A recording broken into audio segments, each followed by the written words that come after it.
Welcome to another episode of the CPG Guys podcast. Our co-hosts, Sri Rajagopalan and Peter V.S. Bond, explore how brands and retailers engage with consumers online, in-store, and everywhere in between. And now, here are Sri and Peter. Hello and welcome to a very special episode of the CPG Guys podcast. I'm your co-host Sri, and this is the episode of our annual special, the CPG Guys, third annual OMNIES Awards. As a reminder, this is the third year in a row we're doing this, hence the third annual awards. Our categories this year is a much narrower list, focused on retail and CPG brands and in one single episode as opposed to the multiple ones we've done previously. Let me start by thanking our 18,000 plus followers on LinkedIn, our followers on TikTok, Instagram, other social vehicles. If you're not following us already, simply go to LinkedIn, search on the top, up top on the search bar, type CPG Guys. You can do the same on other platforms or look for a search word, CPG Guys Knowledge Drops. You guys like that? Ooh, It's that time of the year. I can see the excitement right here.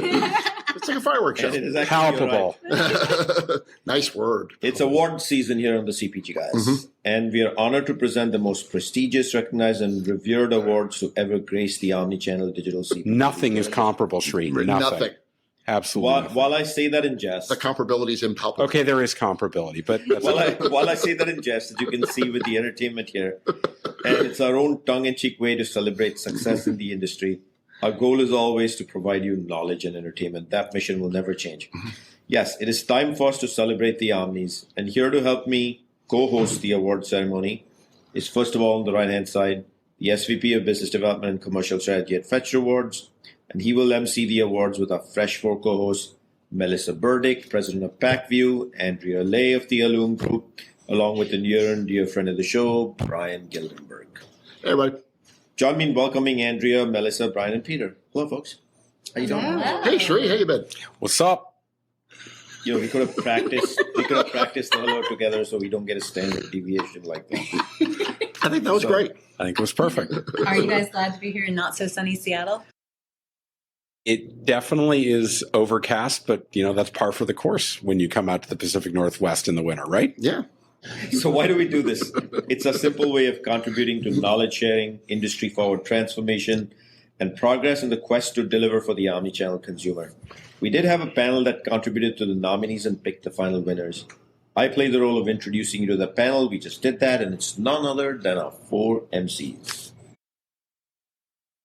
I particularly enjoyed nominating, but working with Melissa and Andrea and Bryan, in picking the best in class for each category. It's a great experience for all of us to reflect back on what we heard this year, what we saw in the industry over 2022, and how if I think about how much evolution was going on at the end of 2021, and 2022 delivered even more exponential type of change in terms of technology, capability, engagement. It was a phenomenal year, and we're going to recognize what we think are some real standouts in this space. Yeah, and this is my first time on this, so it was nice to have to bust out a tuxedo for it, and also I think one of the really cool things about this year, I hope, that comes through is the truly omni-channel nature of some of the awards. So I think historically, when we look at this ecosystem, a lot of the emphasis has been on the E and e-commerce, but I think this year is the year that the other 8 letters get to show up as well. So we'll be I think you'll see a pretty strong omni-channel bend to a lot of the awards that we're giving out today. So I think we have come up with what should be considered an indisputable list. Indisputable. Palpably indisputable. Palpably indisputable list of worthy award recipients for 2022. But before we get into the awards, let me remind all of the CPG Guys audience that the content, which includes the audio podcast, now on 45 plus platforms. Amazing. The LinkedIn page and content like today's Omnies full list of winners can be found on the CPGGUYS.com, the rich new website that is organized into several categories, such as retail media. First of all, can I just say the amount of followers that you guys have amassed this year alone is amazing. So congratulations to you guys. This is great.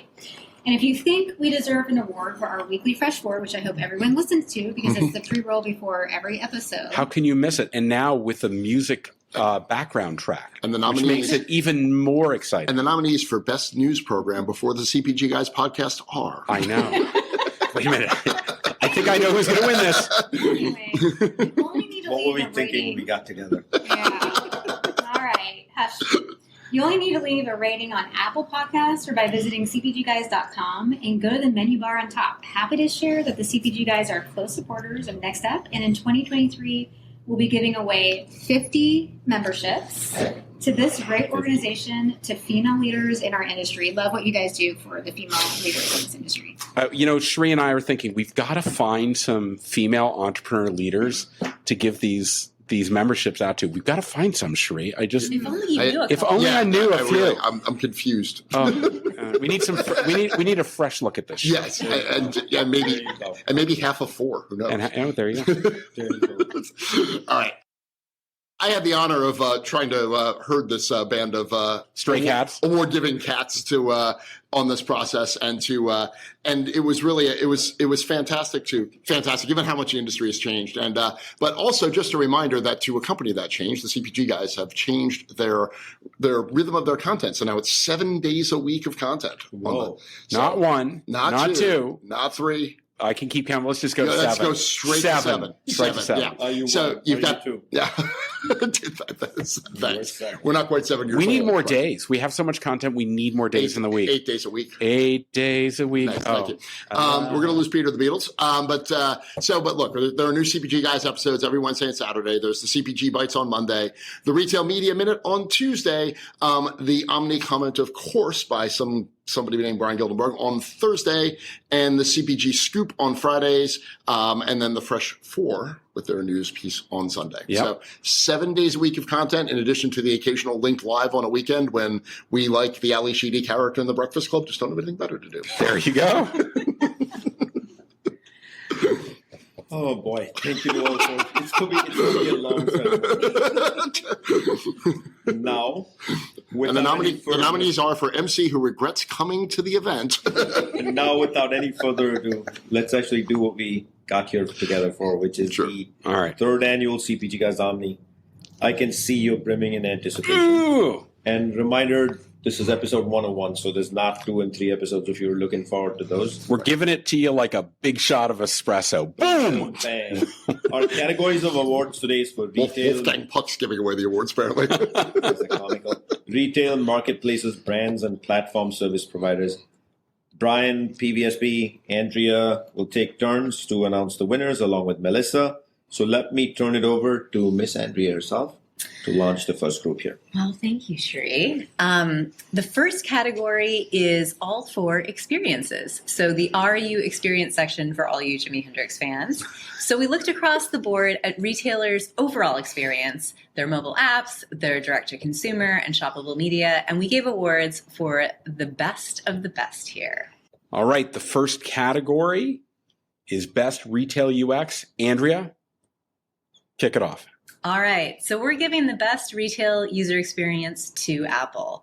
And as Scott Galloway often says, choice is a tax. And Apple's site does a really great job of presenting the shopper with a really clean experience. And unlike Amazon and a lot of the other retail e-commerce marketplaces where we're trying to push the most assortment possible, they keep it pretty tight and curated. I mean, you can only buy like 7 or 8 things on their website and also learn about some of their other services and offering. But best retail UX for on a number of fronts, not just on the retail side, but certainly on retail as well, it goes to Apple. That's great, Andrea. Thank you. I'm going to do the second one, which is Best Shoppable Media Experience. Now, there are a number of players in this space. The one that we're giving the award to appeared on our podcast back in January. And I think what caught Shree and my's attention about their platform is that in addition to, the big 25 retailers, they've painstakingly spent the time to build out a network of relationships with 2,000 regional, super regional retailers. And what they found is when people click on their banners and decide what basket they're going to add it to, 40% of the time it's going to that long tail. That's important. That tells you that there's loyalty to a lot of those regional players. Moreover, their platform enables the ability to do full funnel marketing because they're pixelating at the tender over to the basket for a good number of the retailers in their media platform. And that allows you to do things that a lot of D2C brands do, which is like target abandoned baskets for executing purchase. So we're going to give this award to Pair Commerce, our friends Eric and Alex. They've done a great job. We want to recognize the kind of work they're actually, Sri, I don't know if you know this, they're our 6th most downloaded episode to date. Wow. So they've been doing a really great job of shaking up the market. There are a lot of great players in this space. We know that. We think that they have a little above the top that really makes them distinguishable, and we wanted to recognize that. So, Bryan, I'm going to pass it on to you for the next award, which is Best New Commerce Experience. Yes, and we'll the RU experience section continues, and of course, Andrea was reading that completely under duress, as the old people writing the script were writing about Jimi Hendrix. Bryan, we're seasoned people. The seasoned veterans are responsible for that. Double spacers. Yeah, the double spacers. Double spacer. Double spacers. Yeah, we spaced are. out. We're clearly double spacing here. I don't even know what they're talking about. If you're over a certain age, you still put 2 spaces Jesus. after your period Yes. when you type something out. Right. I do that. I do. totally do that. Right. Yes. I've never I done it. didn't even know that was a thing. I disqualify people. The who do nominees one space. for best young person grammatical experience are we're going to talk about best new commerce experience, and I think anybody that's been paying attention to the ecosystem this year would probably figure out that this award is going to go to the folks at Firework, who I think have indisputable and palpable. Have put live stream commerce on the map, really, particularly in the U.S. Obviously, in China, it's a much larger deal, and there's a whole bunch of reasons why that's true, which are not the topic of this podcast. But I do think that Firework has now established a platform where brands, either D2C brands or non-D2C brands or retailers, can use live streaming commerce as a way to reach people and engage people. And I do think that this revolution is going to be interesting and will continue. I would say, to put a pin in this, though, that I would keep an eye on what Amazon's trying to do with Amazon Live over the next year or so.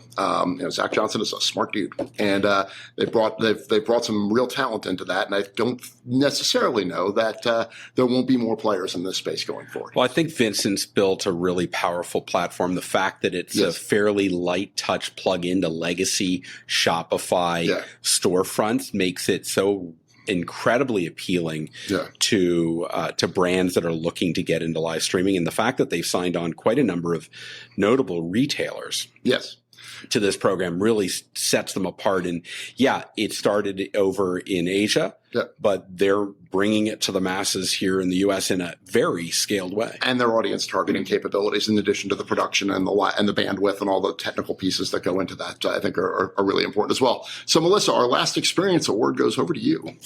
Absolutely. So this last award is going to be the Best Retailer Mobile App Award, and that goes to Target. So they've got this really nice integration of pickup, delivery, and same-day shipping through Shipped. I don't know, have you guys used any of these? Yes. I use them all the time. So you're able to get it same day, which is pretty nice. And just the ease of use of their mobile app. It's clean. It's not an endless scroll. So for those reasons, we give this award to Target. Yeah, their drive up component is such a clean, seamless experience. I click and say, I'm ready to go pick up.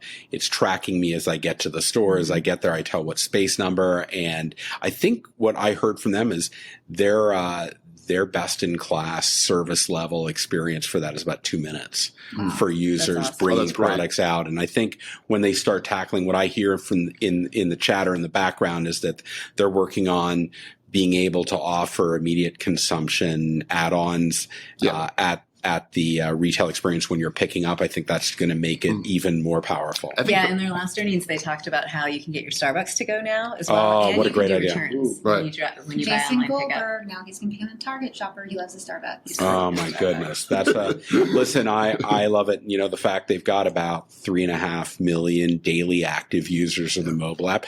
Sure, it's not as many as Fetch's 6 million daily active users, but it's a pretty Sorry, good we start. didn't react astonished enough. Did you hear something? It was not like someone. Where'd Peter go? Well, you know when you go to deliver the punchline and your colleague We coughs? didn't sell the joke. Yeah, At exactly. some point, I got to get us back to what we came here. Can we together just for. one? This wasn't about Starbucks. No, but it is about 6 Target. million It is about Target. One last Yeah. piece about Target, though, is that the omni-channel nature of what Target's doing. So if you were reading about their new prototype store that they're building in Katy, Texas, that'll be opening next year with the expanded backroom capabilities, Target is actually not just trying to reverse engineer their existing capital to meet the needs of a mobile first shopper that's picking up. They're actually investing new capital and really reshaping how their stores work as well. I think they're meeting a whole new type of shopping too. In one of their most recent earnings calls, they talked about how 60% of the shoppers who do buy online pickup actually then park the car and go into the store anyway. Sure. And it's probably because you don't want to spend time in the toothpaste aisle. You'd rather spend time perusing some of their interesting brand collaborations. And that's like a whole new type of shopping. Which is why when is you the real omni-commerce. when you pull into the parking lot, you notice that the number of slots they have for drive up has doubled, even tripled in some stores for that very reason. You know what? If that gets someone to go into the store and add on by shopping after they've done their collect, Target's more than happy to make more spaces for shoppers to do drive up. All right. Thank you. I'm forced to say thank you now. So thank you to all of you. And I enjoy listening to the why behind each of those leaders, but I think y'all were comical. We'll give you the award for being comical. Each of those leaders and experiences, why you chose them. Thank you for the details behind that as well. And now we're going to go to the innovators. Awards going to the most innovative brands, retailers, marketplaces out there as well. For the Omnies and innovation of our own, one of the new awards we're giving out this year. Peter, do you want to kick it off? Yeah, I'm going to start with Best Omnichannel Insights Provider. I think there's one player that stands alone in this space, and it's Nielsen IQ. They have built some incredibly powerful products over the last year and a half. Their Omni Shopper panel, which is inclusive of a number of different assets. They've gone out and acquired a number of companies like Rakuten Rewards. They've acquired Data Impact. They've invested in Fetch and using some of Fetch's 18 million monthly active users and their omni-channel shopping behavior to deliver what is probably best in class in terms of omni-channel measurement of capabilities. So, and you know, we just mentioned in the last award about the fact that Target sees a lot of people going back in. You know, what Nielsen IQ is able to deliver to us is an understanding of on average about 35% of everyone who uses click and collect will actually go into a physical store afterwards and do a top off of that store. And that's all because of their powerful data. So I'm very impressed by what they're doing. To me, it was clear that Nielsen IQ deserved this particular award. Awesome. Melissa, off to you. All right. So the next category is going to be most innovative marketplace. We had so many interesting kind of nominees that we looked at, but the award goes to the marketplace StockX. So this Intriguing. Is, Yes. Tell us more. This is Tell me really, anything. Yeah. Well, you should first of all go to it and check it out. It's an online marketplace and clothing reseller, primarily sneakers, also collectibles, designer handbags, and watches. Nice. It's got almost like stock market like analytics. You can come in and you can bid on based on size of your shoes. And if I remember correctly, I think Sri, don't you have a fringe size like I do? Except I'm on the small side and you're 15. on the 15. That is like a crazy size. So I'm a 5, you're a 15. There's just this like the in between those, but it's really interesting because you can see the price history of people bidding on like Nike Air Ones, and the size 5, as you would imagine, is really expensive. The size 15 would probably be out of sight, but you can kind of see all this history of what people are bidding on, which that's just a really interesting concept to me and kind of great feedback and information that you can look at. Yep. But on Black Friday, they set a record. They did a press release, one trade every second, and they had 10 million visitors to their website that day. Wow. So this is a really kind of interesting and new marketplace to check out. They are now on my radar. That's Yes. The world phenomenal. is changing so fast in this omnichannel space. It's hard to keep up some days. It's remarkable. I didn't know about StockX. No, neither did I. So, that's awesome. So, well, we're going to do the most innovative CPG, and this won't be quite as big a revelation as I'm pretty sure that this company won last year. And I honestly think this company could stop innovating for the next 3 or 4 years and keep winning. They are heads and tails above the rest of the and it's L'Oreal for those of you that know the world. I think this year with L'Oreal, I think what they continue to do is to make commerce innovation part of an overall digital experience innovation in a way that's really, really interesting. And I've always been struck by the way that L'Oreal looks at this expense or the money that they're spending in the space. They really do look at it as an investment. So, I've heard them describe like when they bought Modiface years ago, and they're like, "Oh, how do you justify the expense? You can make any money?" It's like, well, no, this is an investment in user experience research and development, and that's exactly the way they think about it. They're an incredibly smart and disciplined company. Their categories are moving them into a digital space, and they're following along with it. They're very active in the metaverse, as active as any brand I can think of in the major branded world, and they just continue to really set a pace. And if you're really trying to understand digital innovation, they're the way I would look. So on the last one, from a innovation point of view, is best omni-channel retailer, because omni-channel is sort of the core of innovation. So Andrea, who do we have for that one? So this was a tough one because there are a lot of retailers delivering great omni-commerce or omni-channel experiences right now. But this year's award goes to Sephora. And the award goes to Sephora because I think they do a really nice job of providing sort of complementary experiences in store and online. Mm-hmm. So they're addressing different shopper needs in both of the channels, and they really, really seem to know their shopper. So for example, when you're online, they have best-in-class taxonomy and search functionality. I mean, they do have the benefit of only playing in the beauty space, so it's a little easier to get really good at one category online. You can shop by skin condition. The reviews are robust and plentiful on their site. At checkout, you're presented with options for different samples, so that you can engage with the Beauty Insider program. So that's all kind of the online experience. But then the in-store experience is complementary in that you can work with a beauty consultant. You can actually try everything on. They have the mini aisle experience as you're, going to check out, where you can buy sample sizes of all kinds of things. It's the most profitable 100 square feet of retail real estate in the world. Yeah. And it's fun. They make it fun, right? So they have this kind of strategy of these complementary experiences. And then in addition, for the shopper, who maybe is looking for more of a hybrid experience, they partnered with Instacart, so you can order off of Instacart's website, as well as getting same-day delivery if you're in some of their zones, probably through Instacart as well. So just really nice job kind of providing complementary experiences and being best in class in beauty. I have a pretty burly co-host. Do you think they have a concealer that can help me with that? I bet you can search for that on Sephora.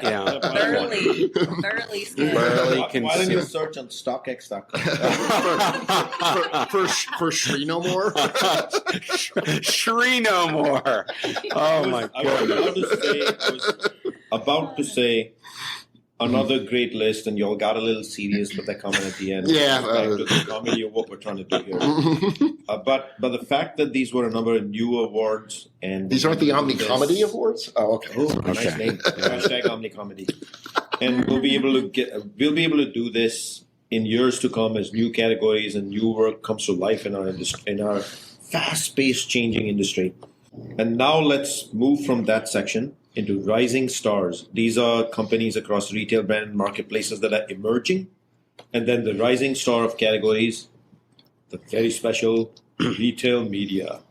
And of course, we'll give out the award for what we feel is the best retail media measurement and analytics service provider. Bryan, Do you want to start with the Rising Star and CPG World? Sure, and I'm actually going to go through my nomination process a little bit on this because there were 4 nominees, and the first, it'll be quick, Sri, don't worry, it's all going to be fine.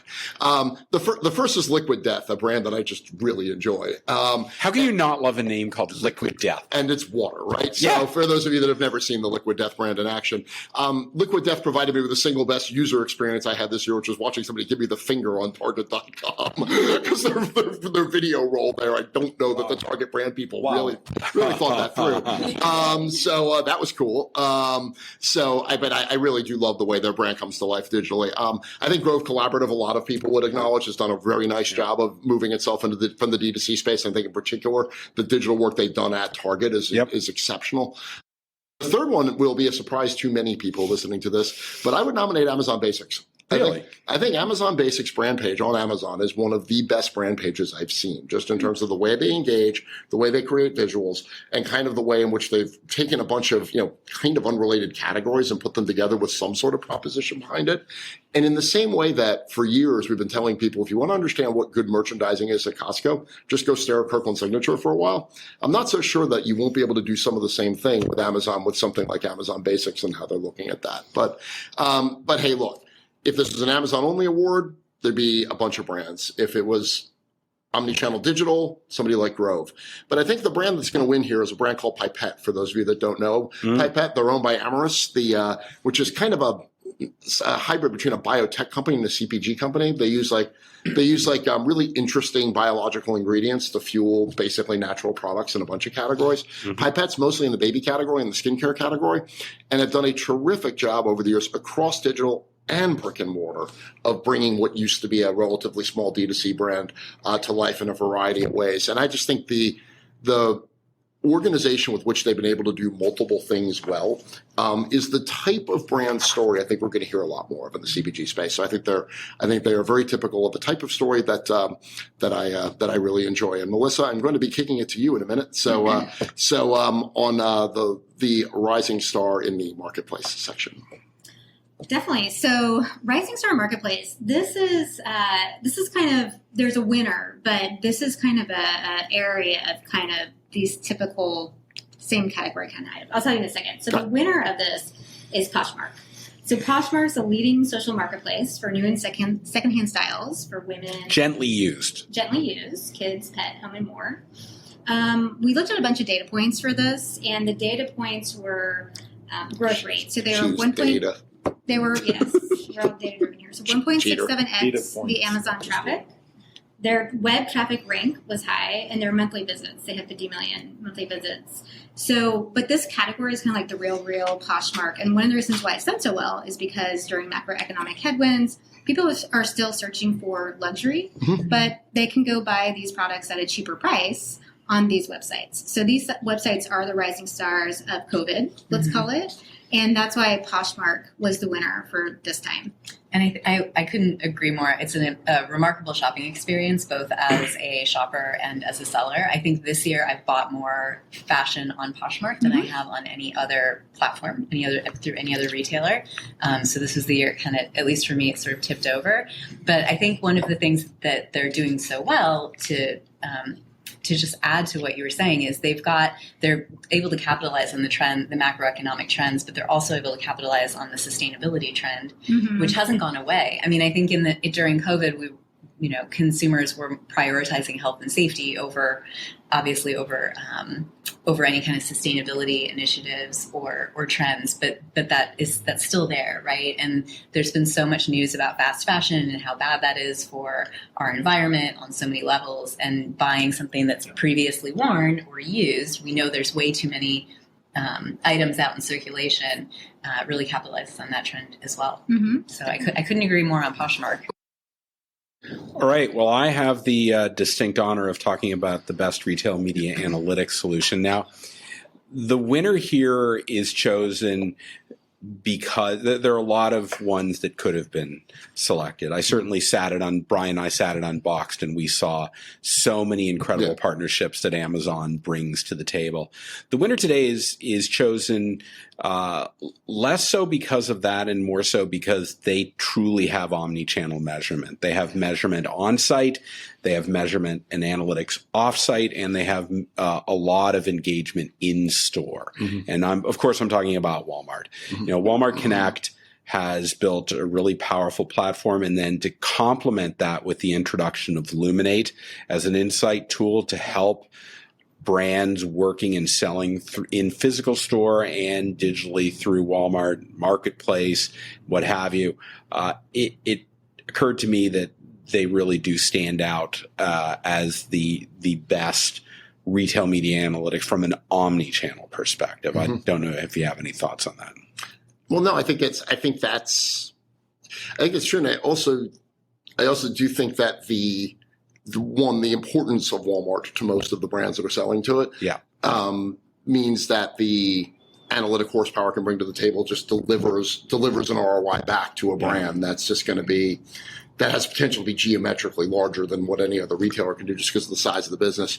And, I think it's useful to recognize the amount of work, the sheer amount of work Walmart's put into this year to get better at this. Yeah, and I think they also understood that they wanted to try and democratize the data. So when they launched Luminate, it wasn't part of the strategy, but they've adjusted their course and they've made a free version of Luminate available to all suppliers selling through Walmart to get them engaged. And if and when they see value, and we expect they will, then they're going to lean forward and want a more comprehensive analytics solution to complement what they're doing with Walmart Connect and how they're engaging in physical stores. And I think the ability to build those analytics into a more, what I would call a more conventional joint business planning environment between a brand and a retailer is just a little different than the way Amazon tackles the problem, which is more analytics, but just a less collaborative structure to that I don't want to say limits what the analytics can do, but it changes what they do. And I think this has got some really interesting. I was in Bentonville last week and I heard Julie Barber, the EVP of merchandising for general merchandise, speak, and she talked at length and in great detail about all of the data assets that she has access to and how she is, to your point, building joint business plans with best-in-class suppliers, leveraging that data to make data-driven decisions.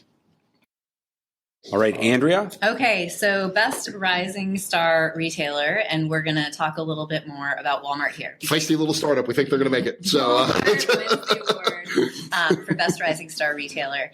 And as Bryan so succinctly put it during our prep, they've always had the capital and they're now choosing to use it. So, at a high level, fully committed to e-commerce and omni-commerce as a true omni-commerce player. So they're adding new data sets to compete with Amazon and the type of data that Amazon is providing to brands and around retail media. They've been on a hiring spree, hiring a lot of talent that is helping them execute in this space. And so best rising star retailer goes to Walmart. Yeah, and they've made a mark in commerce, and that's not just lore. That's the truth. Yeah. Great list, Joe. Great list, Joe. Originally, we started with very seriousness, kind of reflecting the attire. My son just took over emceeing this. It's great list, Joe. The attire that they've worn, very representative, very serious, and then somewhere in there, we lost the plot back to comedy. We tried to bring him back. Then we started getting into Rising Star with a very scaled retailer, but regardless, the list was good. I like the fact. Sure, you realize this is a Mystery Science Theater 3000. You're not sitting in the audience critiquing the podcast. You're actually on it. I'm just confused. But so the interesting thing that I'll make a quick observation on here is if I compare some of these winners for this year, the ones that have stood out versus last year, the overlap is minimal. So I think the good news here is the love's getting spreaded in the industry, and there are truly more players who are becoming omnichannel, living into digital, living into transformation, which I think is awesome. As a reminder, we do this in jest, but you can see clearly that we're having fun. But our choices are genuine, as in providing education and recognizing leadership. We got one more category, so we're not done yet. This is the top retailers, brands, and partnerships and retail media platforms, the creme de la creme. Melissa, it only feels right that we ask you to kick off this section. Yes, so this one is the best retailer supplier partnership, Mm-hmm. and the award goes to Wrigley and Walmart. So this is for their strong partnership and joint activity throughout the whole year. Specifically, this is the collaboration on the Skittles Credit Forward campaign, and that supports the LGBTQ+. Did I get that right? You got them all. Yep. Community.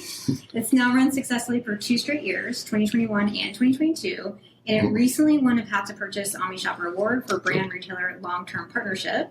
There's a lot to love about this campaign, but especially the strong integration across multiple Omni touchpoints, including a robust Walmart Connect media plan, engaging at-store retail-tainment, incremental merchandising and display support.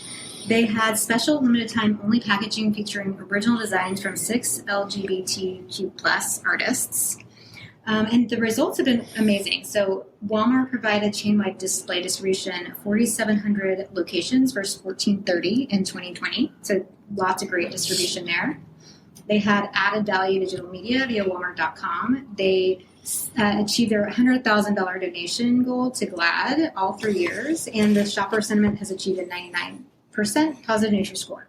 So for all of these reasons, Wow. they are our winners. Even more Phenomenal. data. And there's a couple of really great things about this too, which is one, Skittles as a brand has had a really outstanding digital footprint for years, right? So it's been a leader in the digital marketing space. It was a leader in Instagram. So harnessing for a manufacturer to be able to harness the power of one of its digital forward brands and then tie it back to a retailer is really great.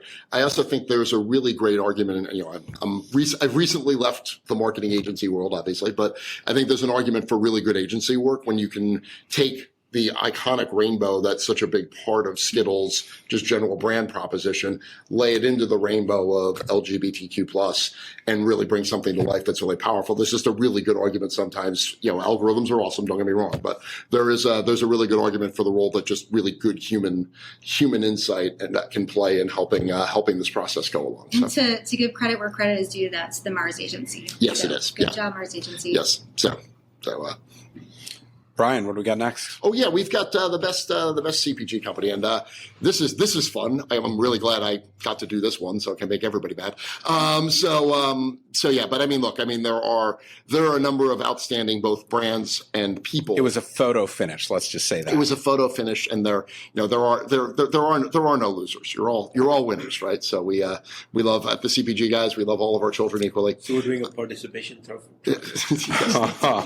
Hey, what's with the comedy there, Sri? This is a serious we are very award. Serious, right?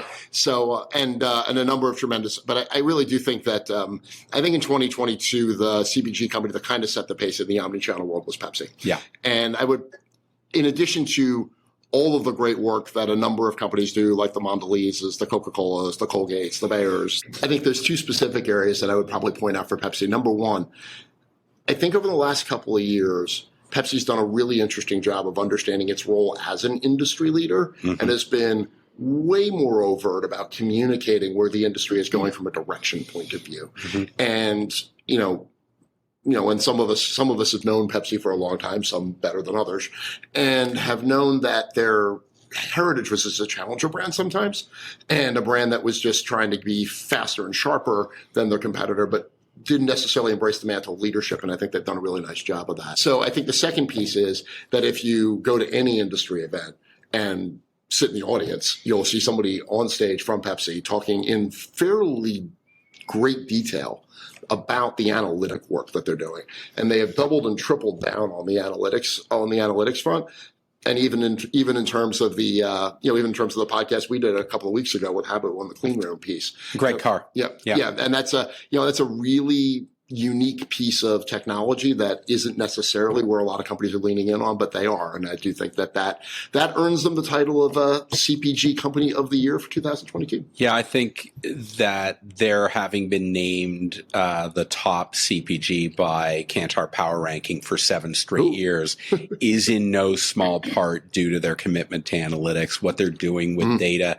People like Sean Venagopal and his team trying to herd together all of this from an enterprise basis to make the data, democratize the data into the organization and make more decisions is a phenomenal approach. Well, and even on the supply chain side, I have a guy like John Phillips who can go around and talk so competently about how the logistics of this work, and to make somebody like that an industry resource, an industry, there's just so few companies that do a lot of that. And I think you made a really good point that they are so visible in the industry. They're the ones that you see on stage so often, compared to their competitive set. They really do stand apart, and they're not afraid to say this is the way to do it. And they're trying to bring the industry along rather than try to treat it as some kind of a competitive advantage.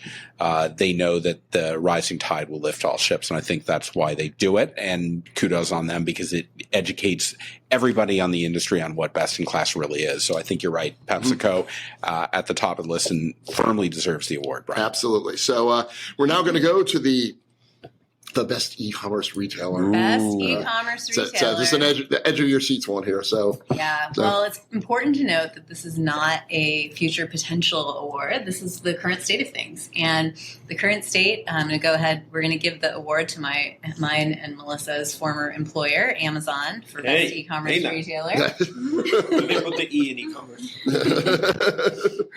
And despite there's no A, just to be noted, in e-commerce. And the nominees for best command of the alphabet. Go to. So despite having received a 78 out of 100 customer satisfaction rating versus 86% 5 years ago, so customer satisfaction going down, I think we know a lot. We've read a lot of complaints about Amazon and the user experience and the marketplace and antitrust and blah, blah, blah. So many things this year. But they are still growing pretty fast. So at an overall level, this last quarter, they grew at 15%. And before y'all say that it is advertising in AWS, online and physical stores grew 7% year over year. So they're still growing really fast. And just as an example, you just cannot compete or beat right now. There's not another retailer beating the convenience and value on that, and the speed and the assortment that Amazon has to offer. So, for example, we are having a holiday party this Friday for our company, and I went online and I was able to order holiday lights, solo cups, and name tags all in the same order, same day delivery, all delivered. And there's no other retailer where you can accomplish that right now. You can do it through buy online pickup, but not with home delivery. I think Santa would be jealous of that. I mean, how can he get the elves to do the kind of work that Amazon is doing? Yes. Yeah, we used to tell our kids that Amazon delivered all of their. I love that. One my old e-commerce analyst at Kantar, Ann Zabowski, her son at the age of 5 said, "Mommy, why does Santa come down the chimney? Why doesn't Amazon just bring us the presents?" Actually, they do. It's like, you might be onto something there, kid. But I think it'll be interesting. It'll be interesting to look at next year and following years, and even fast forwarding 5 years ahead, because there was some of the trends are kind of not in Amazon's favor right now. So there's this really interesting GWI report that came out on 2022 shopper trends. And they found that the reasons that people are going online are changing a lot. And so researching products and brands has gone down a place in terms of the reasons that people go online. But what's gone up for places is finding new ideas and inspiration. And I think we would all agree that Amazon is not a very inspiring marketplace in its current format. So I think it'll be interesting to see how they try to continue to evolve to meet some of those new shopper needs. But right now, you cannot beat the convenience, you cannot beat the speed and the assortment that they have to offer. So they win best e-commerce platform. Yeah, the data point that always gets me is the fact that when consumers are walking physical stores to do shopping and they need content, where do they go 50% of the time? They don't go to Google. That's 25%. They go to Amazon. Yep. because people know the content's there, they trust it, and they take people out of physical stores and actually, while they're shopping there, and get them to buy on Amazon. So there's a reason. To your point, they've got a great experience. It's very convenient. My other favorite data point is for all of the conversation about Amazon and their whatever, they're still larger than the second, third, fourth, fifth, sixth, seventh, eighth, and ninth largest e-commerce retailers in America put together. So That makes them kind of big. yeah. Biggest So, fashion store on the internet. I learned something today. Yeah. Bryan can do math. He didn't say the next three. He said first, second, third, fourth, fifth, sixth, seventh, eighth. You've been adding this up. I thought we were skipping from 4 to 7. I thought we came up with that. No, No, that's- no, I thought 8 days a week. Profound. Like it count. was a number. yeah, Yeah. yeah, I can count. All right. Well, Man of numbers, me. Man of alphabet, you. So I have the great honor and distinct pleasure of describing and awarding our final category today. And it's the big one, Shri. Shri, I think you know that the CPG guys talk a lot about retail media. Do they? I think over I'd love to meet 35 him. Can episodes you meet him? of the CPG guys Have you all met him? have been focused on that. And we've probably got 6 more queued up. I'm not and- stopping this until Melissa smiles. I know. There we Oh, go. you made me shut We made it break. So unfair. thank you. So the category I have the Jesus. pleasure of covering is best retail media platform. And to Andrea's point, it's not about the future. It's not the Wayne Gretzky of where they're going. It's who's there right But we now. had to bring his Canadian reference. I always get a Gretzky reference. There you go. But after Bryan and I spent a couple days at an event in New York City at the Javits Convention Center in October, it became readily apparent to us when we heard of all of the different capabilities, be it non-endemic advertising, consumer panels, all of the partnerships around measurement, all of the different offsite and onsite, the marketing cloud that they've created. I sat right next to one of our prior guests who was a brand performance marketing leader, and he said, "Yeah, I just built into their marketing cloud because it just was the best possible solution."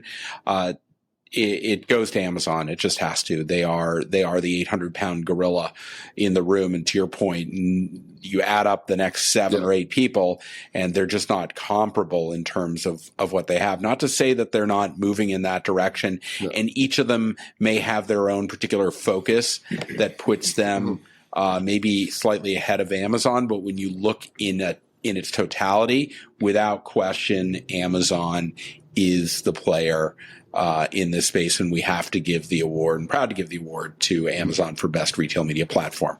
They've been at it longest, so Yep. that's part of it, is that they have a leg up. They've been doing it for so long. They offer the most data out of any of the retail media networks. The amount of things that they're launching, I think at Unbox they launched 37 new features and things like that. The other thing that's cool that they're doing is they're launching a lot of features targeted at the smaller guy. So templates for videos and just templatize things that make it easier for you to do retail media. And then in 2020 is when all the other retail media networks, that was the year of the explosion. So, Amazon had several years legs up from when Instacart and Target, when everybody else launched their platforms. It's not to take away from anyone else. No. It's just they have been at this and they just keep investing against it, right? Yeah, and they just have so much data access that's above and beyond. So we're just starting with Allume. We're just starting with the integration of all these other platforms, and so they're catching up quickly. So Instacart has done a good job there, and Walmart Connect and all these other ones as well. But Amazon really is the standard that they're taking a page out of the playbook. So Fun fact, Melissa worked on the launch of Amazon advertising at Amazon. Well, there you I don't know go. if There you everyone knows go. that, but Right. that's So there you are. So our clearly why there's no success. obviously, duh. I think the other piece too is that the other primary asset that the non-Amazon retailers bring to the table, which are stores, are just a different challenge to turn into a media platform. And there's opportunity there, but if you're a brick and mortar retailer, you're still running 75 to 95% of your business through your stores, and that's a problem that's less evolved in terms of how to crack the code on, in terms of how to make that a retail media network versus the digital ecosystem, which Amazon and others have been working on for a while. I learned another new thing. You're not the only math guy. She said 37. She can count higher. Yes, well, Bigger numbers. Raising the it bar, will that's it will what surprise no one to figure out Melissa's smarter than I am. Alphabeters, we got That will shock numbers, absolutely no and we got listeners one of this grumpy guy in podcast. that corner. Just look at that. So which corner's the grumpy guy in? Really? I'll let you look at the reflection back there. So, folks, what a show! First of all, Power-packed episode? Oh, Yeah. what a show! In between the roller coaster ride in our industry that now I would say has lasted 24 months plus. Starting Yep. with COVID, boy, it's about to be 3 years. These are the moments we all get to partake in some rest, relaxation as the holiday season approaches, and of course, some much needed entertainment. That's why we do this. It is a CPG Guys episode after all. Thank you, MCs, for the power pack list, and more importantly, for also decomposing the why behind the what, which is why you actually picked each one of those, and the explanations as to how it all adds up, because we can do math now. I enjoyed watching, listening, the reasoning for each one, and I hope every one of our listeners felt the same exact way. Shri, I would agree with you. This was an incredibly terrific show. We recognized the very best, at least from our perspective, in omnichannel digital in this third year of the Omni Awards. I would also remark that we do this to be fun, and we like to recognize some great players. If your company was not recognized, please do not take it as a slight. It wasn't meant to be that way. And direct all of your commentary to Bryan at confluencercommerce.com. Yeah. His email directed will all the be Bryan at Confluencer Commerce. in the digital liner notes of this episode. But knock yourself out on that front. I seriously, though, I really want to thank our Fresh 4 co-hosts and Melissa and Andrea, and obviously Bryan, who, Shri, over the last year, if it isn't evidenced by the way we communicate, I'll just say they're family to us in this community we've created. And we love doing this. We just love engaging with our community through these mechanisms, meeting them at conferences, however, and I can't imagine for other people that I would rather work on with this than even you four. No, but I love working with you guys. You're terrific, and thank you for participating in this with us. Shri? Thank you, folks. It was a pleasure. Each one of you actually did homework behind this, which is not easy to do, as you got to vet through not just categories, but all these nominations, who you all went through, and then narrow down the list. So I sincerely appreciate all of you doing that. So sincerely, thank you. Thank you for joining us.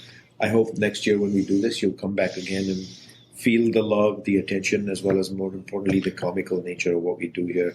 This was about alphabets, and it was about math. Next year, maybe there'll be new categories we can discuss. Shri, I think we have to also thank the Allume Group for providing these auspicious facilities to this high-tech recording studio Yes. to conduct what is arguably the finest in awards.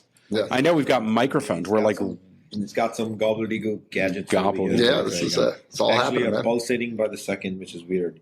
So, to our audience, that's the wrap of the show. Yes, that is weird. Thank you so much for joining us. It was a pleasure to do this third year in a row. A reminder that all the content on CPG Guys is always free to all of you. The reason we do this as the CPG Guys, all 5 of us here, in a variety of forms of the CPG Guys, is we want to make sure that we can provide the education that's very hard to get in the industry, and sometimes it's difficult to ask questions, decompose in the middle of what I would call very aggressive transformation the industry is going through. And this is a platform where you can learn today, continue to learn tomorrow, and we intend to keep it always as a free listening platform for anyone and everyone in the industry. Folks, thank you. We will see you soon on the next episode of the CPG Guys podcast.